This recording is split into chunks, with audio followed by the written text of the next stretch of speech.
दुनिया भर से अमेरिका, यूरोप समेत सभी देशों के 961 जन संगठनों के करीब 2000 प्रतिनिधि आए थे जो आम जनता में काम करते हैं। 250 जन संगठन अमेरिका से थे और अमेरिकी जन संगठनों के लोगों का यह कहना था हमारी सरकार को उसको ज्यादा आय मिले इसके लिए दुनिया के सब बाजारों में मल्टीनेशनल कंपनियों का कारोबार बढ़ाने के लिए व्यापार और विदेश उदारीकरण का प्रयत्न कर रही है और ये कंपनियां भारत और अमेरिका समेत सभी देशों की जनता का शोषण कर रही है। क्योंकि अगर एक सिप्रोफ्लोक्सासिन दवाई यहाँ 8 रुपये की मिलती है एक कैप्सूल और अमेरिका में अगर उसको 450 रुपये के बराबर पैसा देना पड़ता है, दुनिया में कहीं भी वो अगर 150 रुपये से कम में नहीं मिलती है, उनका कहना है कि पूरी दुनिया की आबादी का शोषण होगा। तो निश्चित रूप से उनका कहना था कि ये मल्टीनेशनल कंपनियां समान रूप से पूरी दुनिया की सारी आबादी का शोषण कर रही है और इसलिए यहाँ पर ये जो विकासशील देश सिंगापुर मुद्दों के विरोध में और अन्य विभिन्न मुद्दों के विरोध में अमेरिका और यूरोप के सामने डटे हुए हैं। इससे देश विश्व की 613 करोड़ मानवता का वित्त साधन होगा और ये जो विकासशील देश दूसरे चाहे वो पाकिस्तान हो, केन्या हो, नाइजीरिया हो, मलेशिया हो, जो भी देश है, ये सबके सब देश केवल तब तक ही टिके रह पाएंगे जब तक भारत अपने स्टैंड पर स्टिक करेगा। अगर भारत ने थोड़ी सी भी शिथिलता कर दी तो उसके बाद कोई भी दूसरा देश टिका नहीं रह पाएगा। यह बात उन लोगों का कहना Pakistan, Nigeria, Kenya, Indonesia, Malaysia समेत और अमेरिका और यूरोप के लोगों, कनाडा के लोगों के समेत। एक छोटा सा उदाहरण था, वहां पर 13 तारीख को रात को ग्रीन रूम मीटिंग हुई थी 9:30 बजे से 12:30 बजे। 12:35 पे जब 12:30 में मीटिंग खत्म हुई तो अमेरिका और यूरोप के मंत्रियों ने भारत और 4 अन्य देशों के वाणिज्य मंत्रियों को रोक लिया और उनको आतंकित करने की कोशिश की देखिए हम आपकी मार्केट एक्सेस रोक देंगे और हम दूसरे देशों के साथ बायलैटरल ट्रीटी में उनके बाजारों में हम ज्यादा से ज्यादा खुलवा लेंगे उनके बाजार और फिर आप लोगों के ऊपर रिटेलिएटरी मेजर्स लागू करेंगे। इसलिए बेहतर हो कि आप लोग मान जाओ, सरेंडर कर दो, हम आप लोगों को कुछ लाभ दे देंगे। लेकिन ये यूनिटी टूटी नहीं। दूसरे दिन अमेरिका के 40 एनजीओ और यूरोप के 33 एनजीओ ने वक्तव्य छापकर सुबह प्रसारित किए थे कि अमेरिकी और यूरोपीय जो मंत्रियों ने भारत समेत जो 5 देशों के वाणिज्य मंत्रियों के ऊपर अनुचित दबाव डाला था। रात को 12:35 के बाद हम उसकी भर्त्सना करते हैं। यानी कि मैं ये कहता हूं कि भारत आज पूरे विश्व की 613 करोड़ मानवता के कल्याण के लिए जो संघर्ष कर रहा है, तो हम तो 613 करोड़ मानवता के प्रतिनिधि हैं और यूरोप और अमेरिका जो मल्टीनेशनल कंपनियां निशाचर के रूप में पूरी दुनिया का शोषण करती हैं, उनका प्रतिनिधित्व करती है। तो इसलिए स्वदेशी का संघर्ष नैसर्गिक मानव या विश्व की मानवता और उस मानवता का शोषण करने वाली कंपनियों के बीच में जो है और इस संघर्ष का सूत्रपात स्वदेशी जागरण मंच ने किया था। मैं आपसे यह निवेदन करूं कि सिंगापुर के मुद्दों के ऊपर WTO टूटने की स्थिति आई।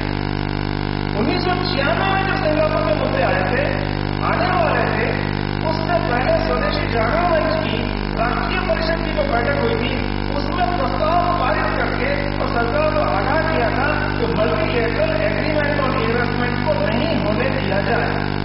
क्योंकि अगर मल्टीलेटरल एग्रीमेंट ऑन इन्वेस्टमेंट हो जाता है तो फिर दुनिया WTO की मेंबर किसी भी सरकार को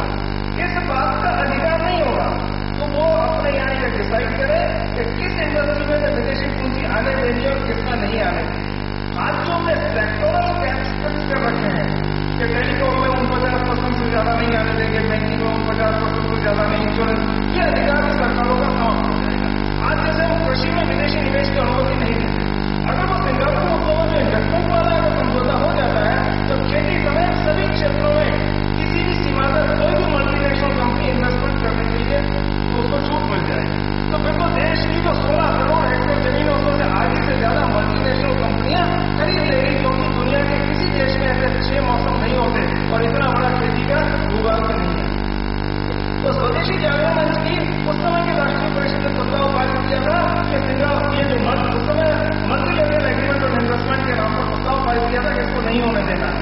लेकिन उस समय चिदम्बरम तो हमारे वाणिज्य मंत्री थे, उन्होंने वहां सिंगापुर में 117 देशों के साथ उन्होंने भी सहमति दी कि हाँ ये क्या सिंगापुर के मुद्दों पर हम समझौता करने को तैयार हैं। उसके बाद स्वदेशी जागरण मंच का संघर्ष बराबर चलता रहा। तो अंततः पिछली बार थोड़ा सा भारत इस बात पर सहमत हुए कि हाँ नहीं ये सिंगापुर के मुद्दे तो बहुत गले की फांसी हो जाएगी।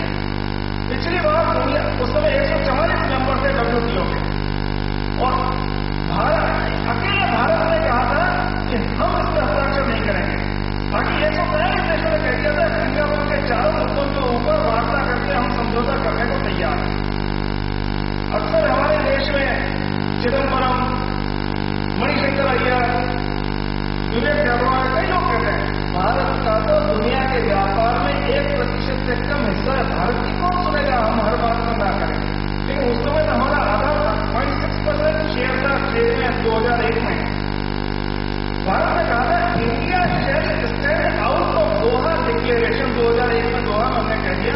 हमारे इतना तक कहने से वो 5 दिन चलने वाला सम्मेलन 18 घंटे देर तक चला रहा, और अमेरिका और यूरोप को झुकना पड़ा और उसमें एक वाक्य जोड़ना पड़ा भारत के इस बात का बल देने में, no negotiations shall commence upon these 4 Singapore issues unless an explicit consensus is arrived at in the next biannual conference। 2 साल बाद होने वाले सम्मेलन में अगर व्यक्त रूप से सब देश सहमत होंगे तो सिंगापुर मुद्दों पर बातचीत शुरू हो जाएगी। केवल इंडिया के आंख दिखाने से इतना बड़ा परिवर्तन वहां आ गया, क्योंकि ये जो पहले देश अमेरिका और यूरोप समझौता हस्ताक्षर करने को, डॉटेड लाइन का हस्ताक्षर करने को तैयार है। इस बार जो G16 बना था भारत की पहल पर और जो G21 बना था उसकी पहल तो G16 ने विरोध किया था यह सिंगापुर मुद्दों, और उससे सिंगापुर मुद्दों के मामले में भारत के G16 के साथ 100 देश हो गए थे।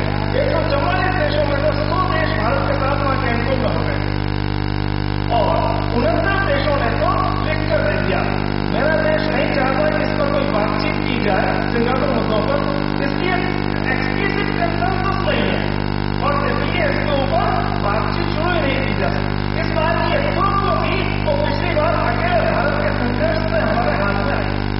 दूसरी बार तो संपूर्ण विश्व ने भारत का जो अभिनंदन किया वो आपके लिए सामने में रखना चाहूंगा।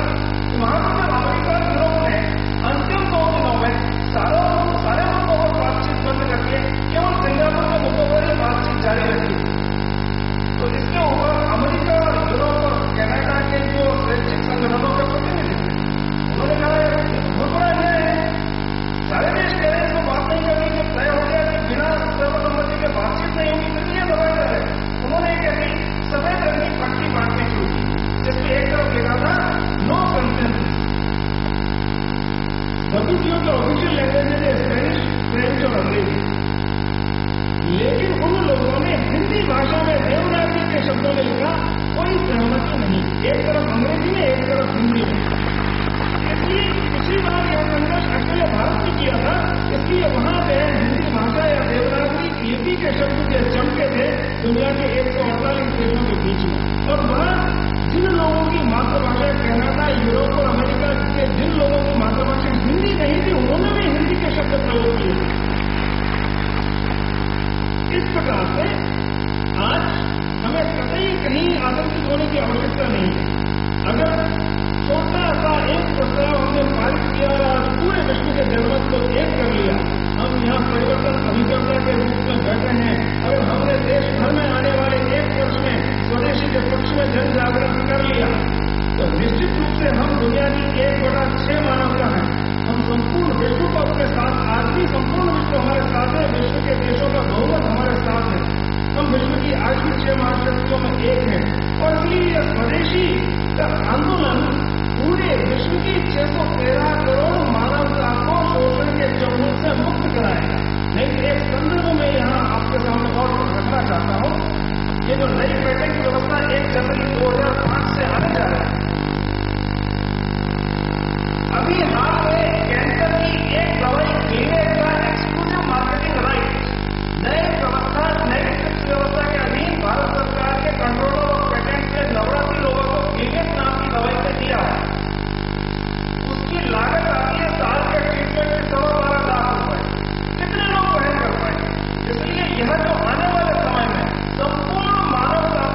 जागरण के आंदोलन में हमें प्राण से जुट जाना चाहिए। उससे पहले